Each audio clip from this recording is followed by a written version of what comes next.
Hello അസ്സാം വലൈക്കും welcome back to our channel. അപ്പോൾ ഞാൻ ഇന്ന് വന്നിട്ടുള്ള ഒരു ലോങ് വീഡിയോ ആയിട്ടാണ്. അപ്പോൾ നമ്മുടെ ചാനൽ ആദ്യമായിട്ട് കാണുന്നവരാണെങ്കിൽ ഒന്ന് സബ്സ്ക്രൈബ് ചെയ്ത് സപ്പോർട്ട് ചെയ്യാം. അപ്പോൾ ഇന്നെങ്കിലും വെറുതെ ഇരിക്കണം, പെട്ടെന്ന് പണികളൊക്കെ തീർത്തിട്ട് ഒന്ന് വെറുതെ ഇരിക്കണം എന്ന് വിചാരിച്ച അന്നത്തെ ദിവസം എന്തായാലും എനിക്ക് വേറെ എന്തെങ്കിലും പണി ഉറപ്പായിട്ടും ഉണ്ടാവും കേട്ടോ. അപ്പം ഞാൻ എൻ്റെ പണികൾ വേഗം രാവിലെ തന്നെ തീരുന്ന ദിവസങ്ങൾ ഞാൻ പ്രതീക്ഷിച്ചിട്ട് നിൽക്കുക തന്നെ ചെയ്യും. എന്തെങ്കിലും ഒരു പണി എനിക്ക് ഉറപ്പ് കിട്ടും എന്ന് വിചാരിച്ചു. അപ്പം അങ്ങനത്തെ ഒരു ദിവസമായിരുന്നു കേട്ടോ. രാവിലെ കുട്ടികൾ പോയി കഴിഞ്ഞിട്ട് 9:20 എൻ്റെ എല്ലാ പണിയും അന്ന് തീർന്നിരുന്നു.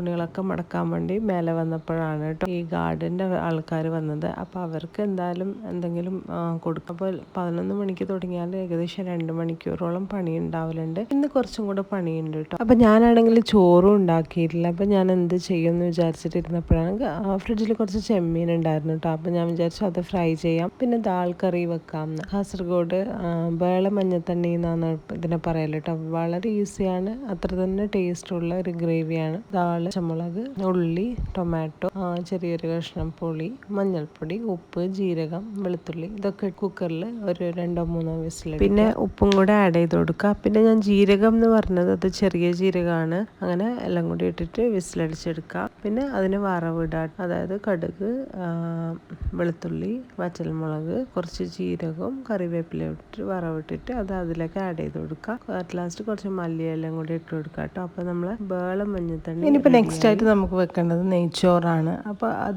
അപ്പോൾ നെയ്ച്ചോറ് ഉണ്ടാക്കാൻ അടിപൊളി എണ്ണയാണ് തേങ്ങെണ്ണ. പിന്നെ തേങ്ങെണ്ണ ഇട്ടാൽ പിന്നെ നമുക്ക് ഗീൻ്റെ ആവശ്യമൊന്നുമില്ല. തേങ്ങെണ്ണ ഉണ്ടെങ്കിൽ അതിൻ്റെ മണം വേറെ തന്നെയാണ്. അപ്പോൾ അതുമാത്രമല്ല, റൈസ് ഇങ്ങനെ ഒറ്റയായിട്ട് നിൽക്കും, അടിപൊളി ടേസ്റ്റാണ്. അങ്ങനെ നമ്മൾ സാധാരണ നെയ്ച്ചോറ് വെക്കുന്ന പോലെ തന്നെ വെക്കുക, ജസ്റ്റ് കോക്കനട്ട് ഓയിൽ മാത്രം യൂസ് ചെയ്യാവുന്നേ ഉള്ളൂ. അങ്ങനെ നല്ല മണവും രുചിയൊക്കെ ഉള്ള നെയ്ച്ചോറ് റെഡിയായിട്ട് കിട്ടും. അപ്പോൾ അങ്ങനെ ഞാൻ റെഡിയാക്കിയിട്ട് എടുത്തിട്ടുണ്ട്.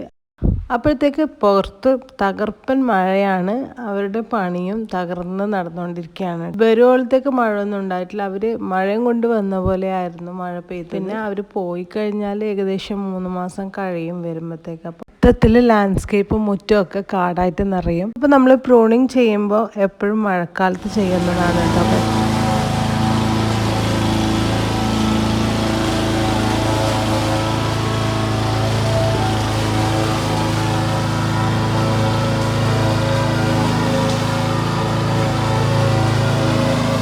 ചെറിയ ചെറിയ മരങ്ങൾ ഉണ്ടാവില്ലേ, അതായത് 3 വർഷം അങ്ങനെ 2 വർഷം അങ്ങനത്തെ മരങ്ങളൊക്കെ നമ്മൾ മഴക്കാലത്ത് വെട്ടുന്നുണ്ടെങ്കിൽ പ്രത്യേകം ശ്രദ്ധിക്കുക. അതിനൊരു കവർ ഇട്ടിട്ട്, കവർ താഴോട്ടേക്ക് വെള്ളം ഇറങ്ങുന്ന പോലെ കവർ ഇട്ട് വെക്കാം. താഴോട്ടേക്ക് എന്ന് പറഞ്ഞാൽ തടീൻ്റെ ഉള്ളിലെ കൂടെ വെള്ളം പോകാതെ. അതായത് നമ്മളിപ്പോൾ ഫ്രൂട്ടൊക്കെ കവർ ഇടൂലേ, അത് കവർ ഇടല് താഴെ നിന്ന് മേലോട്ടേക്ക് ഇങ്ങനെ കെട്ടി വെക്കാറാന്നുള്ളത്. അതുപോലെയല്ല, ഓപ്പോസിറ്റ് താഴോട്ടേക്ക് കവറിൻ്റെ മുഖം താഴോട്ടേക്ക് കവറിട്ട് മൂടി വെക്കുക. അല്ലെങ്കിൽ അതിൻ്റെ ആ കവറിൻ്റെ ഉള്ളിൽ മൊത്തം വെള്ളം നിറഞ്ഞിട്ട് പിന്നെ മൊത്തം അടിയിനുള്ളിലെ കൂടെ വെള്ളം പോയി മരം മൊത്തം ചീഞ്ഞു പോകും. അതുകൊണ്ട് അതൊക്കെ ഒന്ന് ശ്രദ്ധിക്കുക. ഇപ്പം നമ്മളെ മരത്തിൻ്റെ ഏലോ ചെടിയോ എന്തെങ്കിലും ഇങ്ങനെ മണ്ണിൽ കുത്തി വെക്കൂലേ, അത് മഴക്കാലത്ത് നട്ടുപിടിപ്പിക്കുന്നതാണ് ഏറ്റവും ബെസ്റ്റ്. വെച്ചാൽ നല്ല മഴയത്തല്ല, ഒരു ആവറേജ് മഴയത്ത് വെച്ച് കഴിഞ്ഞാൽ അതിന് പെട്ടെന്ന് വേരിങ്ങനെ പൊട്ടി വരികയും മണ്ണിലേക്ക് ഇങ്ങനെ ഇറങ്ങിയാൽ പെട്ടെന്ന് വേര് ഫിക്സായി വരും. ആ ഫിക്സായി കഴിഞ്ഞാൽ പിന്നെ നല്ല മഴ വരുമ്പോഴത്തേക്ക് എന്ത് ചെയ്യും, നമുക്ക് പെട്ടെന്ന് ലീഫും ബ്രാഞ്ചസൊക്കെ കൂടുതലായിട്ട് വന്നിട്ട് അതിങ്ങനെ നന്നായിട്ട് വളർന്നോളും. അപ്പോൾ മഴക്കാലമാണ് കേട്ടോ ചെടികൾ നടാനും അതിനെ പരിപാലിക്കാനും ഒക്കെ ബെസ്റ്റ് സമയം മഴക്കാലമാണ്. എന്ന് പറഞ്ഞിട്ട് വേനൽക്കാലത്ത് പരിപാലിക്കേണ്ടെന്നല്ല. പിന്നെ വേറൊരു കാര്യം കൂടെ, മഴക്കാലം സ്റ്റാർട്ട് ചെയ്യുന്ന സമയത്ത് തന്നെ ഫംഗസിൻ്റെ മരുന്നൊക്കെ അടിച്ചു കൊടുക്കുക കേട്ടോ. അതായത് പൂപ്പിൽ വന്നിട്ട് മരങ്ങളിങ്ങനെ നശിക്കുന്ന ഒരു ടെൻഡൻസി കൂടുതലാണ്. ചെറിയ ചെറിയ മരങ്ങളൊക്കെ അങ്ങനെ ശ്രദ്ധിച്ചില്ലെങ്കിൽ മഴക്കാലത്ത് പൂപ്പൽ വന്ന് മൊത്തമായിട്ട് പോവും.